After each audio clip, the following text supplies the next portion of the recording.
Professor R. Ashokamani, Director, Research and Development, Dhanalakshmi College of Engineering, Tambaram, Chennai. He is former professor and head of the department, Physics, Anna University, Chennai. He is presently guiding 3 research scholars. He has more than 44 years of UG and PG teaching experience and 33 years of research experience. 14 research scholars have obtained doctorate under his guidance in the area of material science and solid-state physics. He has more than 150 research publications to his credit, of which 90 are in international journals. He has authored a book on solid-state physics, which is an international publication. He has participated in several international conferences, both in India as well as in foreign countries such as USA, UK, France, Germany, Italy, and Yugoslavia. He has been a guest scientist at ICTP, Italy, several times. He is a fellow and treasurer of Tamil Nadu Academy of Sciences.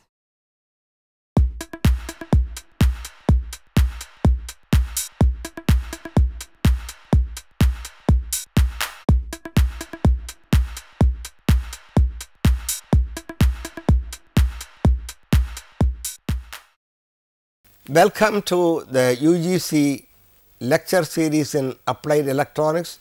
We have been going through a course of lectures in this chapter on semiconductors. Now, this chapter on semiconductors consists of several things, starting from semiconducting crystals, extrinsic and intrinsic semiconductors, and then the N and P type semiconductors. These things we have seen in the previous lectures, and the contents of this lecture, that is lecture number 11, are as follows. Now, we will be dealing with the p-n junction theory in a general way. The p-n junction theory is important because in all semiconducting devices, what matters is the current voltage characteristics. How does the current change as a function of the applied voltage, whether it is a simple p-n junction or a p-n-p or n-p-n junctions.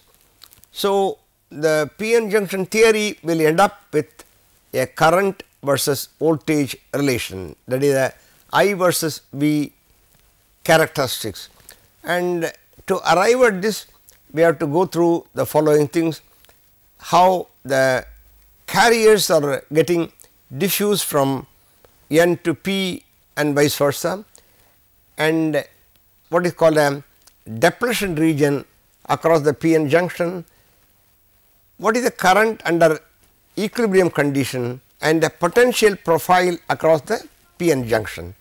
These are the things we will see in this chapter, and let us have a look at the P and N type semiconductors. There are 2 semiconductors which are shown separately. By now, all of you are aware of or will be knowing what is a N type semiconductor.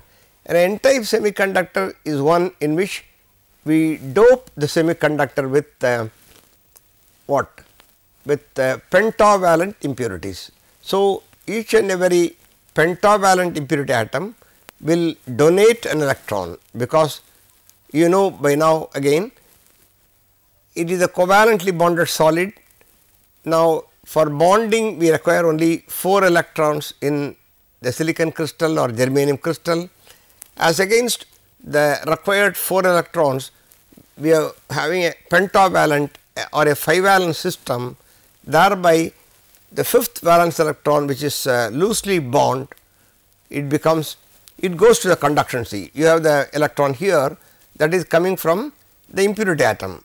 You should remember only the impurity atoms are shown here, right, not the atoms of the parent crystal. So, you have got the impurity atom and it donates an electron. Similarly, this impurity atom, a pentavalent impurity atom, donates an electron. So, in a N-type semiconductor, the free carriers are electrons. Okay. Similarly, in a p-type semiconductor, the free carriers will be holes. You got a conduction band, valence band, you got an energy gap. Across the energy gap, the carriers will be excited from the valence band to the conduction band. In general, in any semiconductor, there will be electrons going from valence band to the conduction band, and so in N-type, the majority carriers are electrons, and there will be minority carriers. There will be holes will be the minority carriers, and similarly in the p-type, the majority carriers will be holes. As you see here, there will be a few minority carriers. Electrons will be minority carriers, which are not shown here, but there will be a few minority carriers. So, the point is the electrons are majority carriers in N-type and holes are majority carriers in the p-type. There will be a few minority carriers of the opposite kind here, and similarly few minority carriers of the opposite kind here. The atoms of the host crystal are not shown for the sake of clarity, and hence only minority, and so the minority carriers are not shown. Okay. Now, let us go further. The number of holes is majority in p-type. Obviously, the holes are majority in p-type, and in N-type electrons are majority. That of course you know. Then apart from that, as I told you, there will be some minority carriers for both cases. Let us consider a typical case like a p-type germanium having a resistivity of 1 by 100 ohm meter at room temperature. The typical values for the number of holes and electrons are shown here. The number of holes will be 3.68 into 10 to the power of 21 per meter cube, that is the number of holes, and the number of electrons are 1.7 into 10 to the power of 17 per meter cube. Okay. They are the hole density and electron density in a p-type germanium crystal. So, these are some numbers which give some sort of understanding. Here capital P and capital N refer to the type of semiconductors. P means positive, that is N is negative. N is negative means what? It contains majority carriers are electrons. If capital P refers to the positive, that is having holes as majority. The carriers themselves are denoted by small n and small p. Small n refers to electrons, small p refers to a hole. Okay. These are the things will be notation we will be following in the equations which we will come across in the time to come. As soon as the junction is formed, now I have been showing separately the p and n, right, so far. Now I am going to bring them together. When the p type material is combined with the n type material, now what will happen? You have electrons here, the majority carriers electrons, they will flow to the other side. You got a container here, at the bottom you got sugar. As time goes on, the sugar particles will come up, right. There is a concentration gradient. At the beginning, the amount of sugar is 0 here. All the sugar particles will be at the bottom.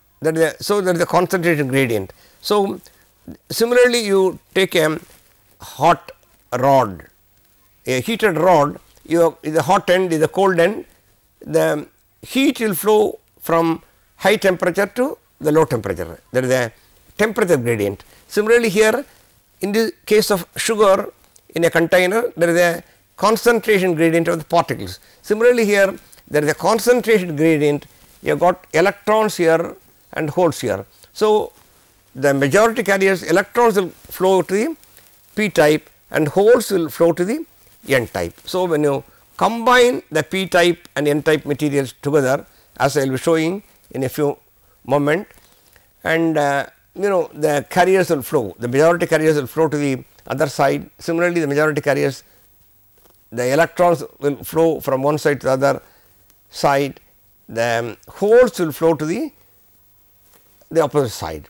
One has to understand, now I am showing the what is called the depleted region. Before I go to what I mean by depleted region, you should understand if your hole is here, right, for a hole, this is a p type means excess the carriers are holes, n type the majority carriers or excess carriers are electrons. As I told you just now, the electrons will flow towards this side and holes will flow from here to this side, because there is a concentration gradient. You got more electrons here, you do not have electrons here. Obviously, electrons will have a tendency to go from here to here, and holes will have a tendency to go from left to right. Similarly, similar to what I told you just now, you got more sugar at the bottom, no sugar at the top. So, as time goes on, more and more sugar particles will move against the gravitation, more and more sugar particles will go from bottom to the top. That is a concentration gradient. Similarly, here you have more electrons here, you do not have electrons here. So, there is a concentration gradient for the electrons. Similarly, there is a concentration gradient for the holes. So, electrons will flow from left to right and holes will flow from this region to this region, okay, from here to here, and electrons will go from here to here. Now, in the middle region it is called the junction, right, it is called this is a p, the whole thing is p, up to xp is a p type material, this is a n type material that again extends up to xp, this is the junction. In the junction region, now when a hole is here, when the hole comes, tries to go to this region, it will be opposed by these ions, you understand, the ions, the positive ions will repel the holes. Similarly, the negatively charged electrons will be opposed by the negative ions, you have got negative ions on this side and you have got positive ions on this side. So, a hole which is trying to go from here to here will be repelled by positively charged ions. So, for a hole this acts like a barrier, I hope you understand, it acts like a barrier means it is an opposing barrier. Supposing there is a minority carrier instead of a hole, there is a majority carrier, if you have got an electron here, this electron will be attracted by the positive ions, right, the electron being negatively charged, that will be attracted by the positive ions. So, the presence of positive ions on this side will attract the electrons, that means the minority carriers will be attracted, or for the minority carriers this region acts like a potential well. I hope you understand what I mean by potential well. For the minority carriers that you got, for the majority carriers on the other hand, for the majority carrier, because you got positive ions, the positive ions will act like a potential barrier. This is a very important point. One should know what is a potential barrier, what is meant by a potential well. A potential well is nothing but a, you know, people say I am in the well, I hope you are also in the same well. So, your potential well is nothing but you have got a region like this, right, you walk along on the road. Now, there is a pothole, right, you have got you know something open region, you know into which you can fall down, that is a potential well. On the other hand, when you go in your automobile, you have got a speed breaker, the speed breaker is a potential barrier, the opposing potential, that is a gravitational potential. Now, here we are talking about the electrostatic potential. A hole will be opposed by the positively charged ions, because you know a hole is a positively charged carrier, it will be obviously opposed by positive ions. Electron being negatively charged, it will be attracted by the same positive ions. So, for electrons it acts like a potential well. From what I have told so far, you have to know what we mean by potential well and a potential barrier. As I told you, in a N-type semiconductor, the majority carriers are, what are the majority carriers? In N-type, N is negative, that means majority carriers are electrons and minority carriers are holes. Obviously, in a p-type material, the majority carriers will be holes and the minority carriers will be electrons. Okay. Now, we have, when you combine the p and n together, what happens? On one side you have got excess electrons, on the other side you have got excess holes. So, electrons will try to go from the higher concentrated region to the region where you do not have electrons. So, electrons will go from here to this region and holes will try to go in the opposite region.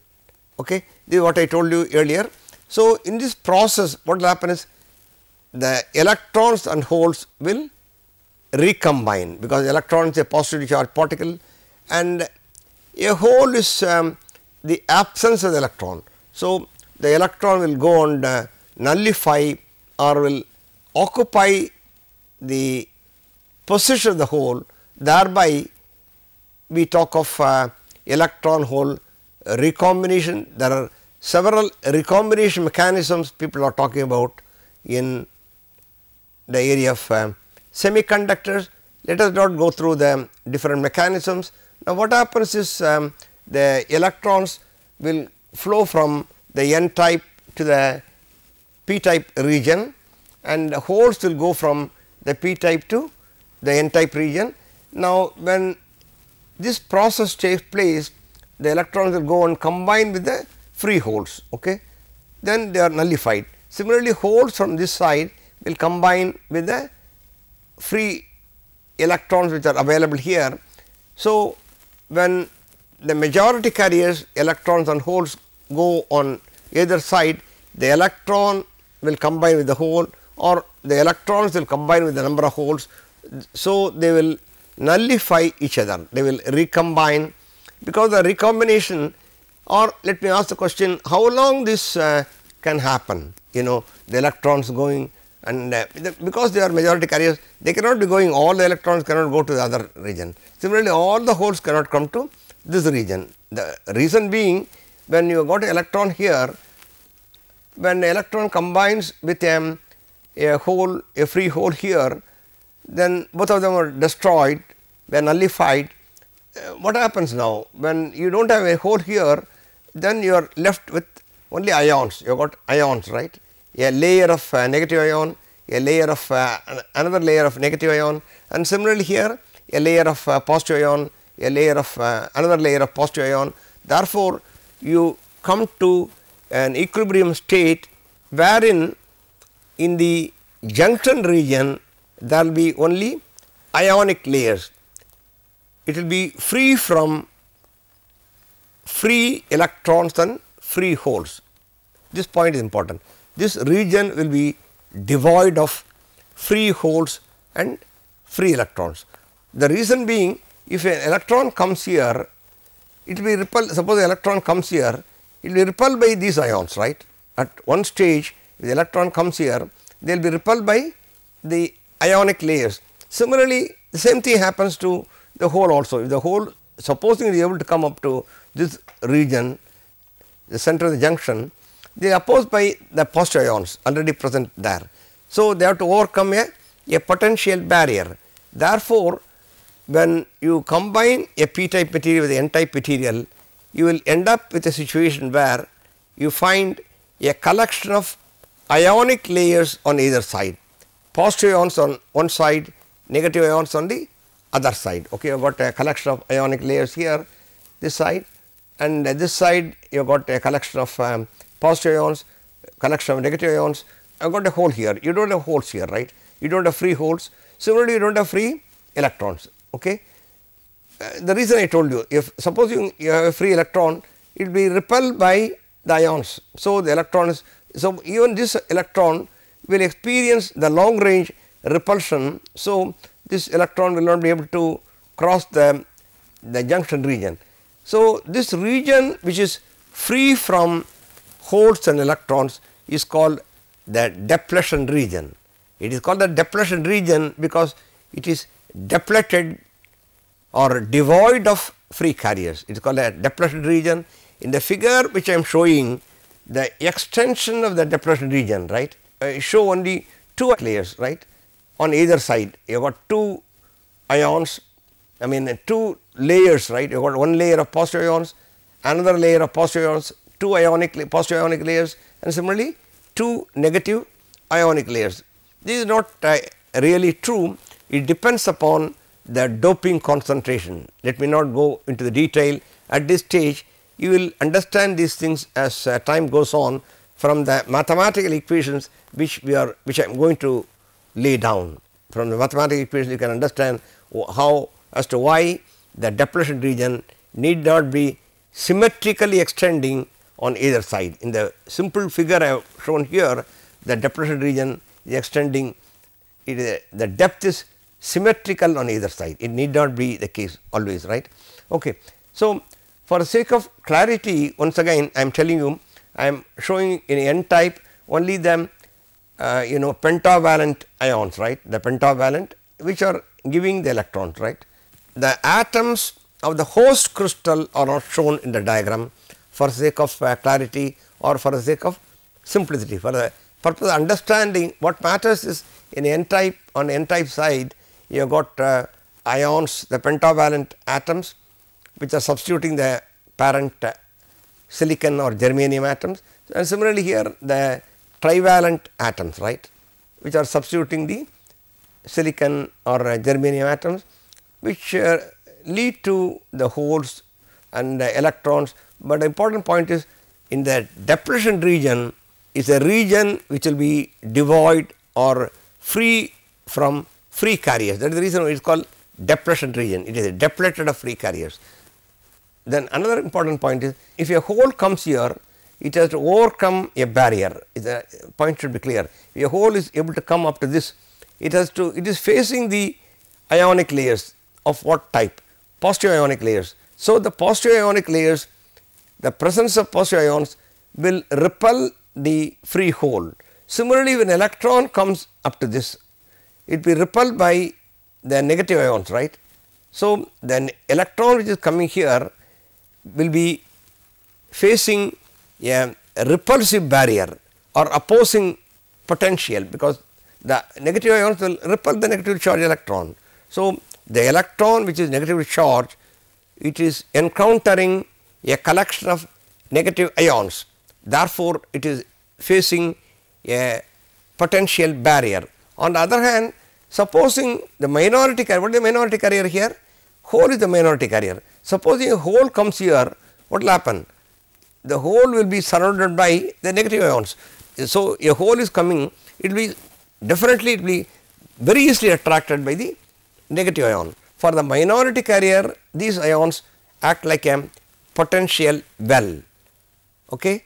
On the other hand, for a majority carrier like electron, these negative ions act like a potential barrier.